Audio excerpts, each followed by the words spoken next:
NBC Connecticut News starts now. I don't like shoveling it, but I like the snow. Just go slow and keep your distance. We'll try and stay warm as best we can. Snow up in Litchfield, rain down in New Haven, and slush in between.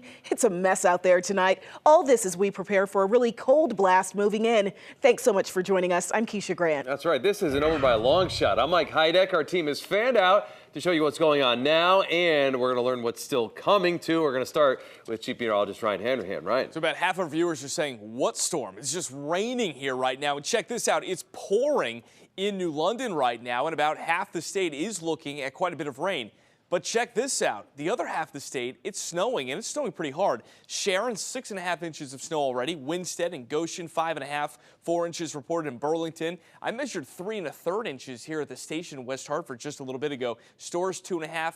But check this out. Weathersfield, nothing. And we got a report from about 2 miles from here in Newington. So we're in West Hartford by the West Front Mall, about 2 miles from here in Newington. No snow on the ground right now. That rain-snow line means business, and you can go a mile or two and go from no snow on the ground to go to 2, 3, 4 inches of snow on the ground in a short distance for sure. Let's zoom things into the Hartford area because we've got a combination now with some snow and some freezing rain and a bit of sleet falling in West Hartford. Same downtown Hartford up to Windsor. It's all snow though from Simsbury up to Granby where there's been about 3 or 4 inches. About 4 inches of snow in New Hartford, about 4 inches of snow in Torrington as well. Bristol got a decent bit of snow, especially north of Route 6, but south of there, Southington, it was mainly rain.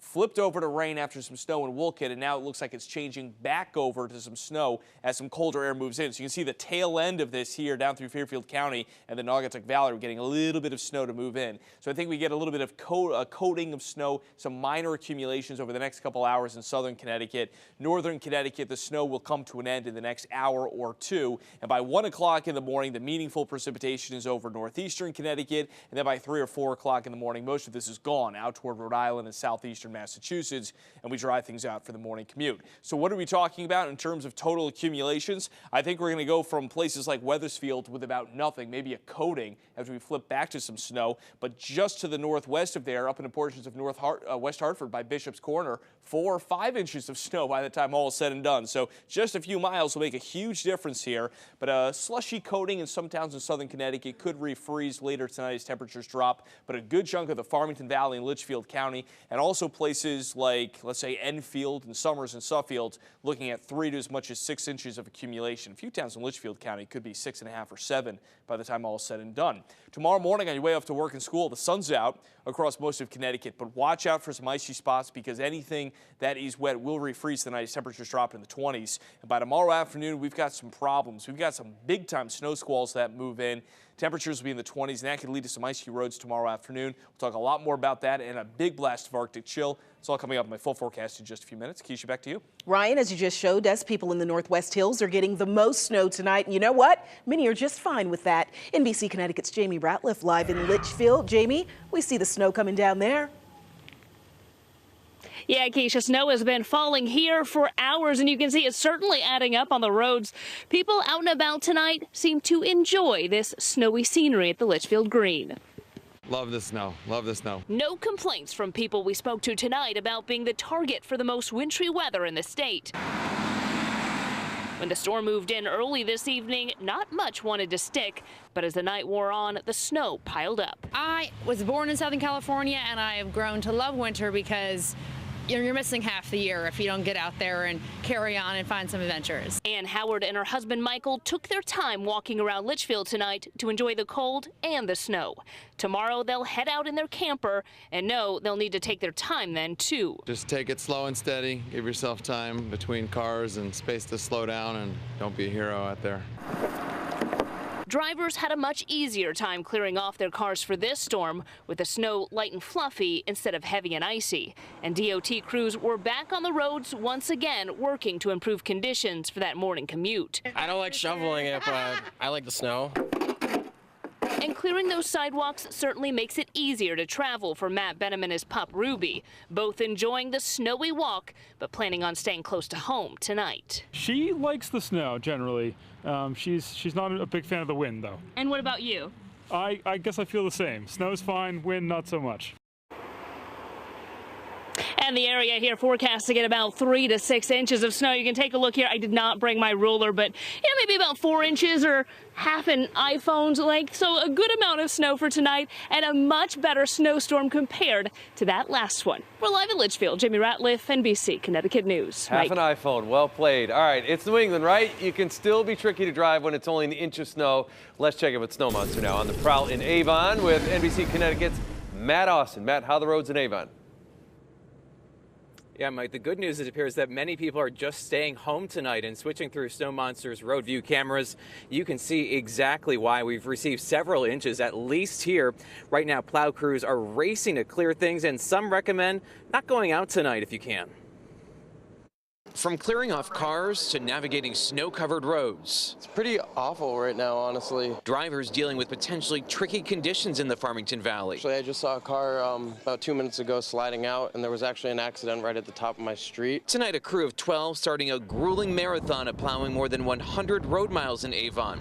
And it wasn't the first time out today. So we pre-treated the roads today this afternoon before the crews went home. Alex Trujillo, Deputy Director of Avon Public Works, says they monitor conditions and deploy crews when they're needed, though that call hasn't gone out a lot this season. This year's been quite easy for us. We have about 1,200 tons of salt on hand. Budget-wise, we're within our budget. Many stayed off of the roads, though not Mark Wolf, who attended church with his family tonight. I'm from Canada, so we're used to driving in this. This is nothing. Wolf now lives in Simsbury and is disappointed with this winter so far. Not enough snow. Bring on the snow. And that sentiment was echoed by Heather Pileski of Barkhamsted. We haven't had any snow, so gotta have fun with it. My kids are all excited to go sledding tomorrow, so they've been waiting for it.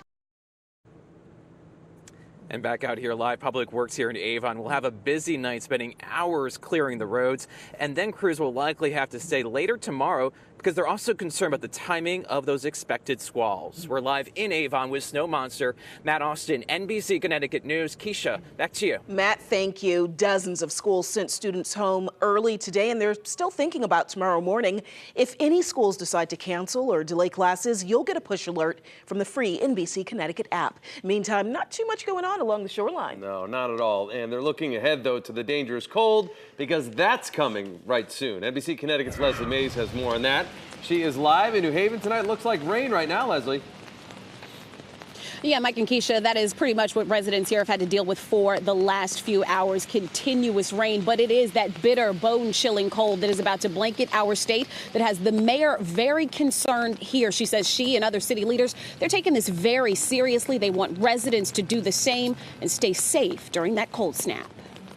I'm not much of a cold person, and I am definitely going to bundle up. You'll just dress a little bit warmer and drive a little bit slower. It's going to be hard on a lot of folks. A day before sub-zero wind chills are set to blow into Connecticut, people are getting ready, and so are leaders in the Elm City. We expect more people to come in from the cold. People want to stay safe. In New Haven, Mayor Tony Harp says the safety of every resident is her top priority, with a focus on the most vulnerable. We really fail when someone dies because they've frozen to death. And so we are doing everything we can to make sure that people are safe. To try to prevent tragedy, the city is activating its severe cold weather protocol. Beginning tomorrow morning at 8 through 10 a.m. Friday, all city libraries and senior centers will function as warming centers. All 5 city shelters will increase their capacity and allow visitors to remain inside around the clock until the weather breaks. This is nothing to play with. These conditions are certainly deadly. Additionally, police will be looking for people outside, explaining the risks and offering them services indoors. This is very dangerous weather. It's weather that can kill. Come inside. We'll find a place for you. And Mayor Tony Harp also points out that for people who do have a home to go to during the cold, in the event that your heating fails, she says, don't try to tough it out at home alone. Get in touch with the city. They have services that can get your home warm again so you can also stay safe. We are live tonight in New Haven. I'm Leslie Mays, NBC Connecticut News. Mike, back to you. All right. Thank you, Leslie. And Ted, Heidi, and Josh are going to be on the air early tomorrow. They can keep you updated as the conditions change when you head out the door, so you can tune in and see them starting at 4 a.m. Also tonight, there's still a lot of questions in Montville, where an 18-year-old is charged with killing his grandparents. Court documents reveal Marcus Fisher confessed to stabbing the couple yesterday inside their home on Morgan Street, and Fisher was the one who called 911. We've also learned he tried to burn down the house. His grandparents' names haven't been released. In Vernon, dive teams pulled a body from Tanker Hoosian Lake this morning. Police haven't released that person's name yet, but officers had been searching the area for a missing man. Deshaun Harvey was last seen Friday while walking his dog. So for such a small state, Connecticut sure has a lot of school systems. That could change under the new administration. There are now 2 bills aimed at consolidating some of the state's 200 school districts. Top Democrats say it could save taxpayers a lot of money, but some of these cities and towns don't see the benefit. Governor campaigned on more regionalism. We should hear more from him on this when he proposes his first budget. That's coming up in 3 weeks. It is snowing hard over parts of Connecticut now. We've got rain in other parts of the state.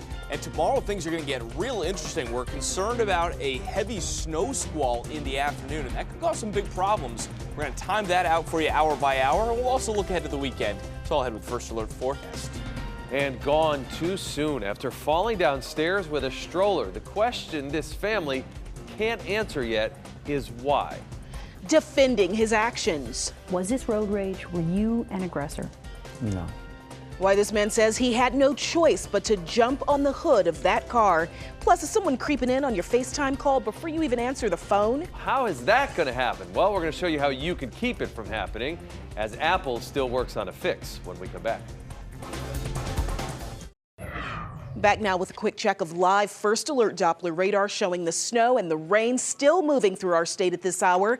And take a live look outside at Avon. Lots of snow coming down there. The Farmington Valley, parts of it could see up to half a foot by morning. Ryan is back in less than 5 minutes with another check of your First Alert forecast. As 4 Houston officers recover from being shot during a drug raid, we're now learning more about the 2 suspects who died in that same shootout. Investigators say 59-year-old Dennis Tuttle started shooting when officers entered his home yesterday. His wife, who you just saw, 58-year-old Regina Nicholas, allegedly tried to grab a wounded officer's gun at the time. That's when police shot both of them and killed the suspects. Neither, though, had a criminal record. As a very good mother, loving and caring. I wish I could have been in. How did this young Connecticut mother with a baby in a stroller fall to her death at a New York subway station? Tonight, her family is desperately searching for answers. NBC's Gus Rosendale shares what they had to say. The memory of Malaysia Goodson, remembered just feet from where the 22-year-old mother was found near a Midtown subway platform and where she died soon after. That's hard. That's hard. You don't want to hear that, you know, with a baby. I know there's a struggle with just so many people going to and from wherever they're going. Goodson discovered unconscious at the bottom of a stairway around 8 Monday night at the 7th Avenue BDE stop at 53rd Street. She was carrying her 1-year-old daughter Riley when she fell. The little girl is okay, but her family is devastated. At this point, I don't even know. I'm just so shocked. I don't even know which way to go. Goodson's family says she worked at a daycare facility in Stamford and was visiting family in New York City when she died. She was a good assistant. She was protective. I could definitely say that.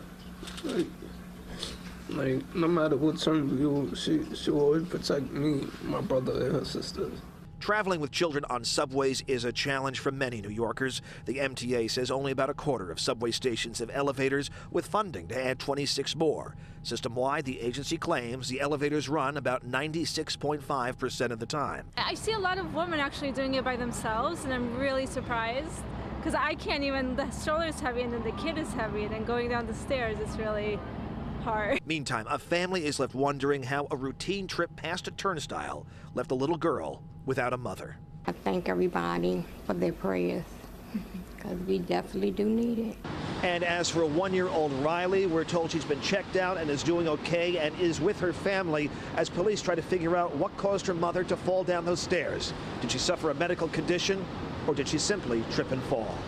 In Midtown Manhattan, I'm Gus Rosendale, NBC Connecticut News. Thank you, Gus. Sad story there. So he was caught on camera clinging to the hood of an SUV on the Mass Pike. But Rick Kamrowski says he was not the one who started this. Our sister station in Boston got this insane video on Friday. And Kamrowski says he got out of his car after Mark Fitzgerald sideswiped him, and he says that's when Fitzgerald tried to take off. He would have hit me, and I would have went down. And in my mind, he wasn't going to stop. Why not just take his plate, call the police, and let them handle it? And when I look at it, that was not the smartest move I've ever done. Now, our sister station asked Fitzgerald if he wanted to tell his side of the story, but he declined. Apple is working on a fix to a security glitch that could let people spy on you with FaceTime on your phone. iPhone users found they could hear audio on the other end of the chat before the person actually accepted or rejected the call. Now, the glitch doesn't only trigger the microphone on your phone, it can also turn on your camera. What's concerning about this particular issue is that it's so easy to exploit. You don't have to be a hacker or a programmer or somebody that's exploiting some weird loophole. This is something that can be remotely triggered. Can you imagine that? So until Apple releases a new software update, the group chat feature has been disabled. You can also completely turn off FaceTime simply by going to settings on your phone. And Keish, get this. The bug apparently was discovered by a 14-year-old who happened to be playing Fortnite and FaceTiming with his friends.